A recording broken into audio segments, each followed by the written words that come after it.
and recognized that Rasulullah was a prophet of God. Therefore, if you were, for example, 8 or 9 or 10, in the time of Rasulullah, you had the ability to know that he is a prophet. At that age, you would know who is the prophet. Muslim ibn Aqil, according to narrations, they say that Muslim bin Aqil in the time of Rasulullah was about 10 years old. Why? By the time Rasulullah died. Why? Because in the 19th year of Hijrah, 19th year, Rasulullah died in which year? 11th year of Hijrah. In the 19th year of Hijrah, what happened? Muslim bin Aqil was one of the leaders of Islam fighting in a city in Turkey called Fahnasa. Fahnasa is in Turkey. Muslim bin Aqil was one of the leaders of Islam. In which year? 19th year of Hijrah. Now you tell me, how many leaders in Islam are 15 years old? Would he be 15? No. Let's just say as a leader he has to be 18 years old. If in the 19th year of Hijrah, Muslim bin Aqil was 18, because al-Waqidi says Muslim bin Aqil was 18 at the time on the 19th year of Hijrah. Therefore, 19 minus 18 would mean he was born in the first year of Hijrah. Rasulullah died in the 11th year of Hijrah. It would mean Muslim bin Aqil was how old in the time of Rasulullah? By the time Rasulullah had died, 10 years old. That's why Abu Abdullah, when he describes Muslim bin Aqil, he says, قَدْ بَعَثْتُ إِلَيْكُمْ أَخِي وَابْنَ عَمِّي وَثِقَةِ مِنْ آلِ بَيْتِي. When he wrote the letter to the people of Kufa, he said, I am sending to you, listen to these words about Muslim bin Aqil. I am sending to you, أَخِي وَابْنَ عَمِّي وَثِقَةِ مِنْ آلِ بَيْتِي. Meaning what? Number one, I don't see him as my cousin. How many of you here have cousins? You don't call him your cousin, you call him your brother. You've got a cousin, but you'll never call him your cousin. You'll say, that's not my cousin, that's my bro. We've been brought up together. I don't view him as my cousin. True? There are many of you. Likewise, when he came, he said, قَدْ بَعَثْتُ إِلَيْكُمْ أَخِي. This Muslim, me and him grew up together. Therefore, if we say Abu Abdullah and Muslim bin Aqil were around the same age, let's just say Muslim was 8 years old in the time of Rasulullah. He still counts as a companion. Akhi wabna ammi. The second thing is he's my cousin. First, I view him as my brother. Number 3, wathiqati min ahl bayti. Meaning what? Wathiqati means he is the man I trust in all my affairs. Not just one affair. I trust him politically. I trust him religiously. I trust him as a leader of an army. If it was my own flesh and blood, I would trust them with Muslim and nobody but Muslim. When Rasulullah says, وَإِنَّ وَلَدَكَ مَقْتُولٌ فِي نُصْرَةِ وَلَدِيَ الْحُسَيْنِ, he is telling Aqil, your son Muslim, I, Rasulullah, acknowledge his death. Abu Abdullah, when he says, أَخِي وَابْنَ عَمِّي وَثِقَتِي مِنْ أَهْلِ بَيْتِي, which position? And I tell you one thing, brothers and sisters, I want you to keep this in your mind. Do you know Kufa? Kufa was like the political hotspot, like the world today. For example, in the world today, Iraq is a place, you find it as a place, political turmoil. Do we agree? Kufa at that time was like that. If you were sent to Kufa, it showed politically you were a man who was astute. Why? Because Kufa, shall I tell you how Kufa was? Number one, Kufa, by the time Muslim went to it, was only about 30 years old, 40 years old. Because Kufa was opened by Umar ibn al-Khattab. Umar ibn al-Khattab, he's the one who found Kufa.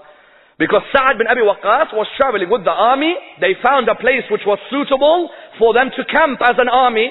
So they stayed there. The place was called Kufa. Therefore it was formed. This place was 30, 40 years old. Do you know how many people lived there? There was 10,000 Christians, 7,000 Jews, 100,000 Muslims. There was Yemenis and Egyptians, Arabs of all different descents. When Abu Abdullah sends you to a place like this, do you know how gifted you must be to be able to speak all these different people? That's why when Muslim bin Aqil went, he went because there were thousands who had written to Abu Abdullah. Like there are thousands today who write to our 12th Imam. Oh Imam, come. I swear I'll fight with you. I'll be the first on your army. the test, the first, they all said we'll be the first. People came forward and said it's the Shi'a who killed Hussein. That's the biggest load of rubbish. The Shi'a killed Hussein. And I want all of you to bear this in mind. It's not something for us to smile about. Because until today, every year they say the Shi'a killed their own Imam. No. When you say the word Shi'a about Kufa at that time, what does it mean?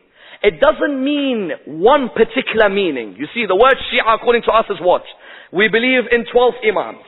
And that these Imams are ma'soom. We love whoever they love. We hate whoever they hate. Tawalla and tabarra. Kufa at that time, if you were called a Shi'a, it didn't mean you believe in these things. There was Shi'a in Kufa who believed in that. In Isma. They believed in 12 Imams. They believed Abu Abdullah was the third Imam. But there were also Shi'a in the meaning of the word Shi'a, meaning party, group. There were a group of Shi'a who said, we are with Hussein if Hussein is fighting Yazid. Therefore they are his Shi'a. It doesn't mean they believed Imam al-Hussein was the third Imam. It doesn't mean they believed Imam al-Hussein was ma'soom. No. All it means is that they believed Imam al-Hussein was right to fight whom? Was right to fight Yazid. Muslim bin Aqil, when he reached Kufa, politically you can see how clever he was. Do you know whose house he first stayed in? He stayed in the house of Mukhtar. On night 11 of these lectures, I'm going to examine how Mukhtar avenged Karbala and how he killed every one of the men who killed Imam al-Hussein. How he caught each of them. He stayed in the house of Mukhtar. Do you know why he stayed in the house of Mukhtar? Mukhtar al-Thaqafi was married to An-Na'man ibn Bashir's daughter. And Na'man ibn Bashir was the governor of Kufa. He was Yazid's governor in Kufa. Muslim knew the best place to stay when you enter Kufa is the house of the son-in-law. Because Mukhtar was married to the daughter of the governor, so he stayed in the house of Mukhtar. Mukhtar al-Thaqafi was one of the loyal Shi'a of Abu Abdullah. He stayed in the house. When Mukhtar al-Thaqafi was there, when Mukhtar left, whose house did he stay in? He stayed in the house of Hani ibn Urwa. Why? Because Hani ibn Urwa was the head of Bani Madhaj. Banu Madhaj were the biggest tribe there. If Muslim bin Aqil was losing, he would always have 12,000 from that tribe ready to help him. But Yazid was not a stupid man. Yazid, what did he do? Yazid used to have a Christian advisor. His name was Sir John. Muawiyah used to have a Christian advisor. They used to call him Sir John. Sir John. Imagine, the Khalifa of the Muslims, his specialist advisor is a Christian. Yazid used to have Sir John as his political advisor. Yazid was getting worried. Why? He said, Na'man bin Bashir, my governor in Kufa, I heard Hussein ibn Ali is gaining much popularity in Kufa. What is Na'man doing about this? They replied to him by saying, Na'man is very weak. Yazid said, then what shall I do? If Hussein gets big support from Kufa, then they are going to overpower us. Sir John, who was sitting next to him, looked at Yazid. He said, oh Yazid, if your father came out of his grave today, and he was to advise you about who you should put as governor of Kufa, would you listen to him or no? He said, yes, I would. He said, he took out the letter. He opened the letter from Muawiyah, which said, if Kufa ever reaches a position where we are not in control, then do you know what you should do? Put Ibn Ziyad as governor of Kufa. Because the only man who can handle Kufa is Ubaydullah ibn Ziyad. So what did Yazid do? Yazid straight away said, because Yazid and Ibn Ziyad were not on good terms at the time. In fact, they hated each other. They hated each other's guts. And so what happened was, Yazid said, as long as I'm going to stay in power, bring Ibn Ziyad. Where was Ibn Ziyad? Ibn Ziyad was governor of Basra. Ibn Ziyad now became governor of Kufa. He became the governor of Al-Iraqan, as they say, or Al-Iraqain, the true parts of Iraq. Ibn Ziyad, who was he? In Ziyarat Ashura, how many of you have read Ibn Marjana? Ibn Marjana. Allahumma al-an, Abu Sufyan, Muawiyah, Yazid, and then we say Ibn Marjana. Do you know who Marjana was?